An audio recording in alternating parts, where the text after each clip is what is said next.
Thank you, and thank you to Derek for suggesting the topic that I'm going to discuss today. Very much my focus will be on, like Ian mentioned there, the kind of civic side and the community element, particularly the LCDCs, the local community development committees, and looking at examples then internationally in terms of what other mayoral governance regions around the world have actually done in relation to this area. Because it's 15 minutes, I'm only going to flag up three main examples. So I'm going to press on. Now what I want to do is first of all flag just quickly a side issue based on what, as I say, the earlier speakers have mentioned.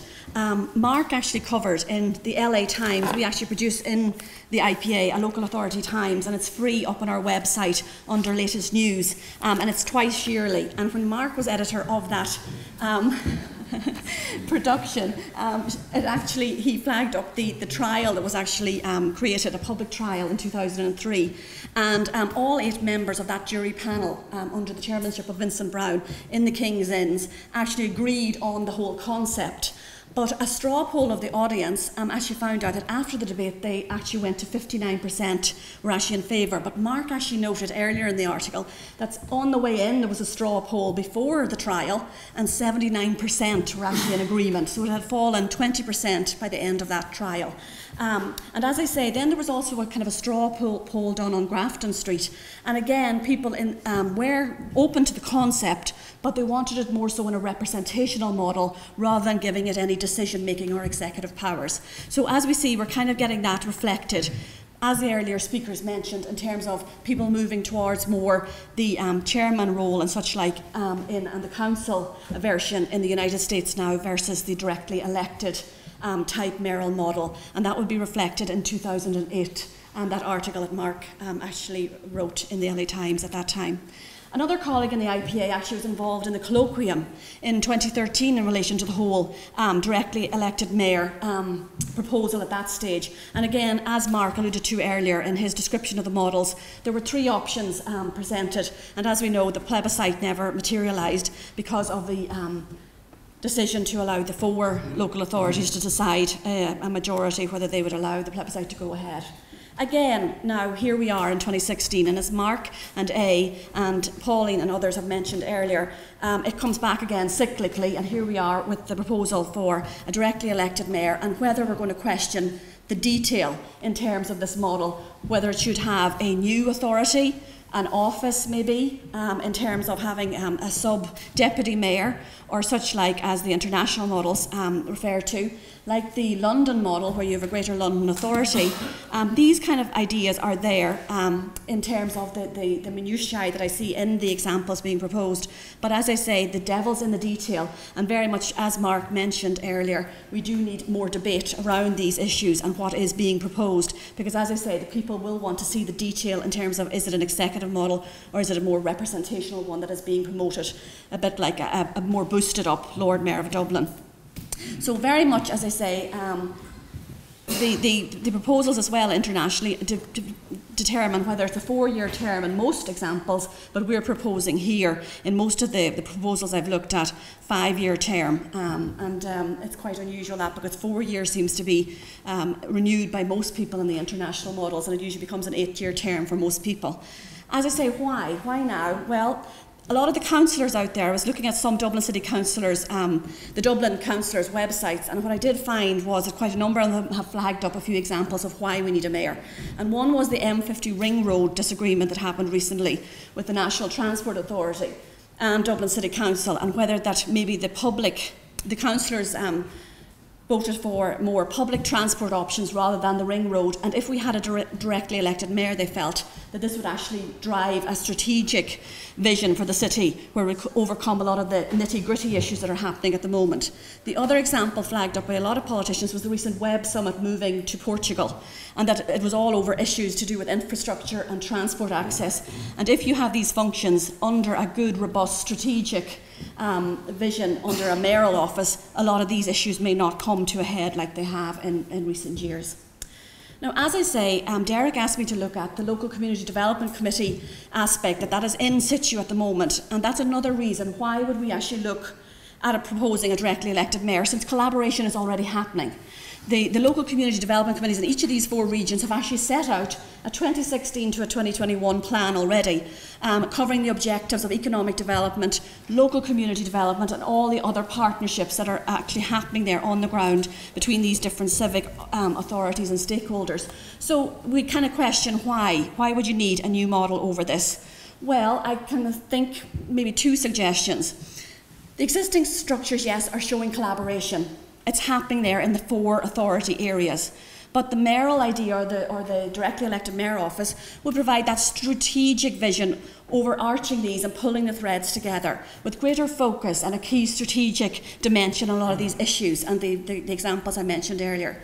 The other side that the international examples are throwing up is that the directly elected mayor is seen as a key touchstone for big business, particularly in the United States and London, where a lot of these philanthropists and massive organisations are fit to collaborate with all the interest groups on mayoral task forces and subcommittees where communities do have a heavy involvement. And the Western Development Committee, or Development in Toronto, is one I'm going to touch on now shortly. So a report I'd have written a number of years ago would have focused on strategic collaboration in local authorities.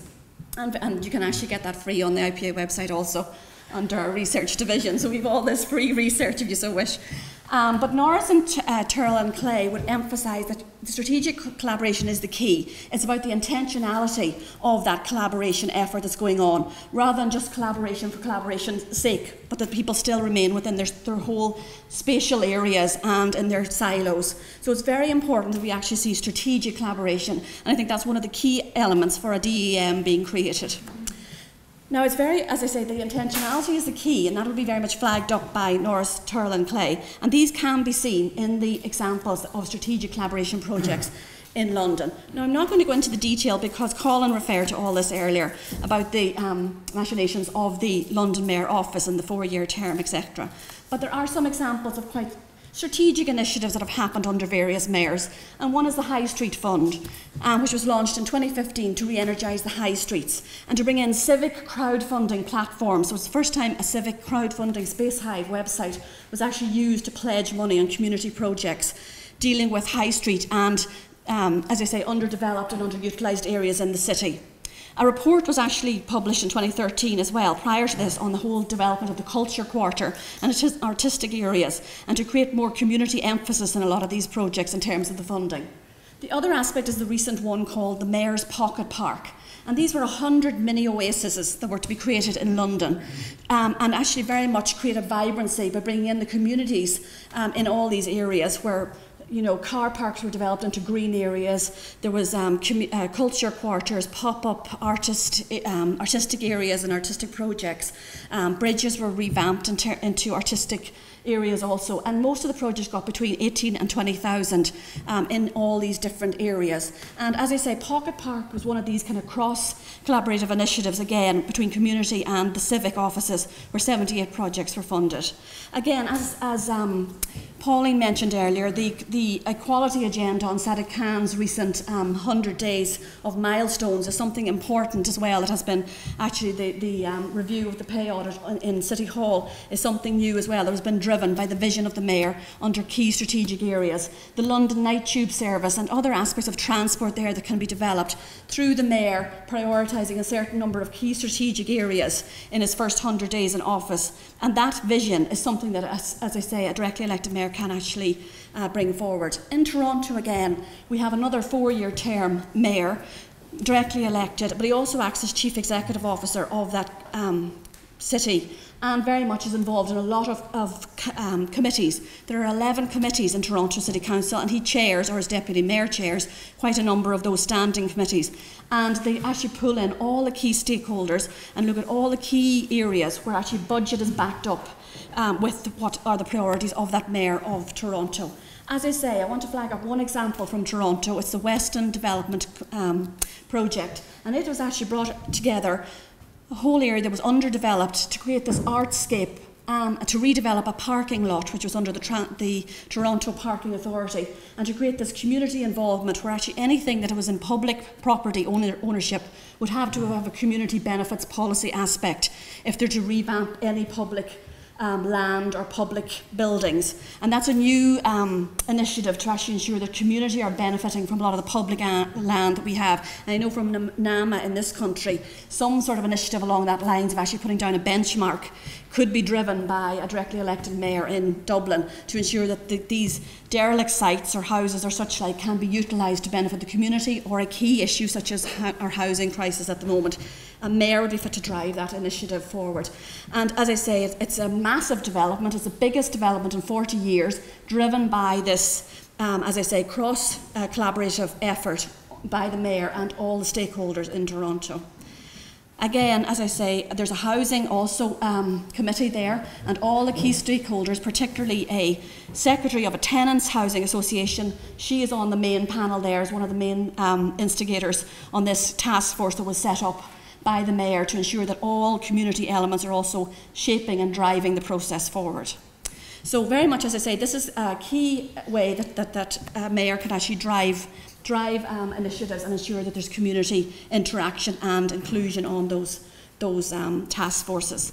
Another thing is that as we look at cross-sector collaboration, very much it's advocated strongly in Vision Zero, which is happening in the United States at the moment. And what I would say is that there's a wonderful paper called Collaborating Across Departments to Achieve Vision Zero, and it looks at San Francisco, Los Angeles, Washington DC and New York in terms of how the mayor, task forces and subcommittees are actually driving a lot of the initiatives and innovations around a single issue called Vision Zero. And Vision Zero is very much driven to protect people in the cityscapes, whether it be cyclists, pedestrians or motorists, to ensure that we have zero accidents and incidents and fatalities in American cities. While that was happening around a single issue, a lot of new innovations happened with cross-departmental collaboration, which created a transportation database in San Francisco, and a lot of new innovation efforts, such as a marketing budget being used in a cross-collaborative effort, created that many of the agencies, communities and civic authorities actually came together and created joint budgets which lessened the cost and increased their marketing campaign to actually provide the information and marketing aspect to all these projects that were happening. And the stats are reflecting falls in terms of fatalities and other things in this area. But more importantly, the innovations are the key things, that a transportation database is there to ensure that more information is getting out there and that actually information is being shared and the costs reduced in terms of these initiatives. As I say, action plans and subcommittees and task forces are the way to go in terms of strategic collaboration, but led strongly by the mayors in each of those 5 cities. So as I say again, it has to be strategic collaboration, not collaboration for the sake of collaboration alone. As I say also, and it's backed up by the literature, leadership is the key thing. And it's not just leadership in terms of a charismatic leader, as people mentioned earlier, that you create this ego for a politician or a famed business person to actually leave a legacy for themselves. The whole literature, particularly Huxham and Bangan, they would mention it's a leadership challenge to ensure that we create public value, not just an individual legacy by an individual candidate who has developed either in a political sphere or a business sphere. So that's the key issue. And I think that the issue is that you ensure that there are good cross-collaborative and sectoral task forces underpinned by subcommittees, which are usually heavily involved by community groups and voluntary agencies who have advocacy teams on these committees to deal with the issues, but led strategically by a directly elected mayor. And if we do that, I think we'll have some of these types of initiatives here in Dublin. I'm not totally saying that we should go down that route, but what I would say when we're discussing the detail, maybe these examples will provide some instruction in terms of where we're actually going to develop an executive type model rather than just a representational type model. So thank you very much.